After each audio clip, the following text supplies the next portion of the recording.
महाराष्ट्र में एक दिन में कोरोना वायरस के 2,598 नए मामले सामने आए हैं और 85 लोग अपनी जान गंवा चुके हैं। वहीं मुंबई में पिछले 24 घंटे में कोरोना की अगर बात की जाए तो 1,467 नए मामले सामने आए हैं और 38 लोगों की मौत सिर्फ मुंबई में हुई है। अब अगर बात करें तो यहाँ पर 4,19,417 सैंपल टेस्ट भी किए जा चुके हैं। धारावी अपने आप में लगातार चिंता का विषय यहां पर बना हुआ है। 1675 मामले यहां पर सामने आए हैं। महाराष्ट्र में अब तक 2,095 पुलिस वाले भी संक्रमित हैं और अब फायर ब्रिगेड के लोग भी इसकी चपेट में आ गए हैं। हमारे साथ जुड़ गए हमारे सहयोगी सोहित मिश्रा। सोहित, रोज आपसे महाराष्ट्र को लेकर, मुंबई को लेकर अपडेट लेते हैं, लेकिन सोहित शायद कुछ अच्छी खबर यहां से मिलने का नाम नहीं ले रही है। भले ही टेस्ट ज्यादा कर रहे हो, लेकिन मामले भी लगातार यहां पर बढ़ रहे हैं और फायर ब्रिगेड के 41 कर्मचारी यहां पर चपेट में आए हैं कोरोना की, जो अपने आप में वाकई में चिंता का विषय है। बिल्कुल, देखिए अदिति, जो आपने कहा बिल्कुल सही है कि हर रोज़ मामले बढ़ते हुए हमें नज़र आ रहे हैं। इसलिए अब किया ये जा रहा है कि जब सरकार की ओर से डेटा दिया जाता है तो ये भी बता रहे हैं कि रिकवरी कितने लोगों की जा रही है।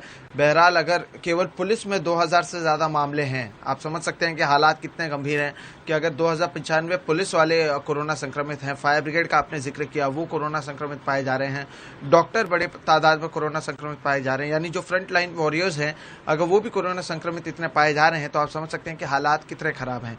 बहरहाल, आपका ये भी बात बिल्कुल सही है कि ज़रूर ज़्यादा टेस्ट हो रहे हैं, लेकिन केवल टेस्ट करना इसका इलाज नहीं होगा। प्रशासन की ओर से भले हॉस्पिटल्स की घोषणा की जा रही हो, ये कहा जा रहा हो कि 1,000 बेड का हॉस्पिटल खड़ा किया जा रहा है, ये सभी चीज़ें की जा रही हैं, लेकिन जब तक स्ट्रिक्टली इसे फॉलो नहीं किया जाएगा ज़मीनी स्तर पर ये पूरे लॉकडाउन को, क्योंकि मैं आपको बता सकता हूँ कि ऐसे कई इलाके हैं या कई जगह हैं जहाँ पर लोग आपको सड़कों पर नज़र आएंगे। पहले की तुलना में अब गाड़ियाँ ज़्यादा नज़र आ रही हैं, जबकि मुंबई में कोई रियायत उस तरह से दी नहीं गई है, केवल एसेंशियल सर्विसेज को ही रियायतें हैं। लेकिन उसके बावजूद अगर बड़े पैमाने पर लोग सड़कों पर हैं और पुलिस भी अब, क्योंकि पुलिस खुद थक चुकी है और दिन रात उनकी ओर से भी काम किया जा रहा है, तो वो भी अब गाड़ियों को रोकना उन्होंने बंद कर दिया है बड़े पैमाने पर।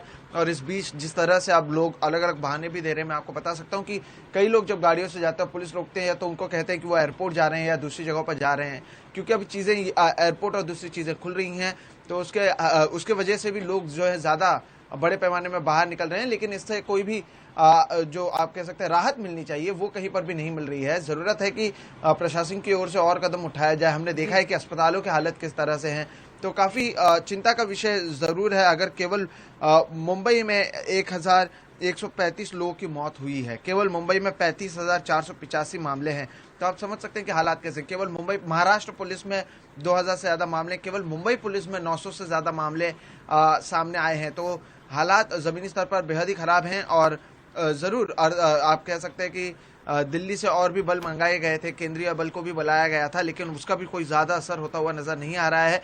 और अस्पताल के हालात तो ख़राब है ही, और ज़मीनी स्तर पर जिस तरह से लॉकडाउन का पालन होना चाहिए वो भी फिलहाल होता हुआ नज़र नहीं आ रहा है, जो एक बहुत बड़ा कारण है। ये भी जानना चाहेंगे अब देखना ये होगा कि अगर थोड़ी सी राजनीतिक अपडेट अगर आपसे हम लेना चाहें तो, क्योंकि विपक्ष लगातार हमलावर है, हम जानते हैं कि बीजेपी वहां पर मजबूत स्थिति में है, लेकिन अगर सरकार की बात की जाए, क्या तीनों पार्टियां समन्वय के साथ मिलकर एकजुट होकर इस लड़ाई को लड़ रही हैं, या आपस में भी कहीं ना कहीं कोई मनमुटाव चल रहा है जिसके चलते जिस तरह के इंतजामात होने चाहिए उसमें थोड़ी कमी रह रही है?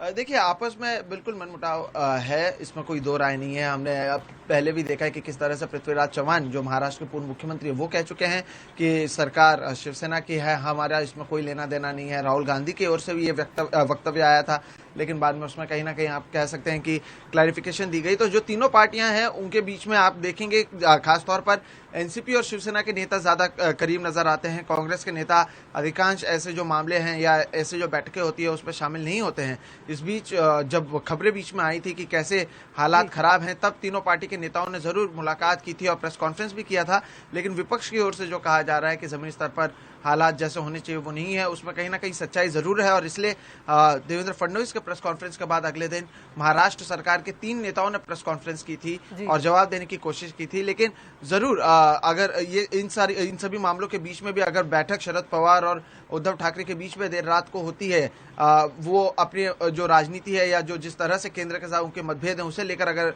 बैठक हो रही है, तो अगर ऐसे समय में भी राजनीति की जा रही है तो ये भी एक कारण बताया जा रहा है कि क्यों हालात जिस तरह से होने चाहिए थे वैसे जमीनी स्तर पर हालात काबू में नहीं है।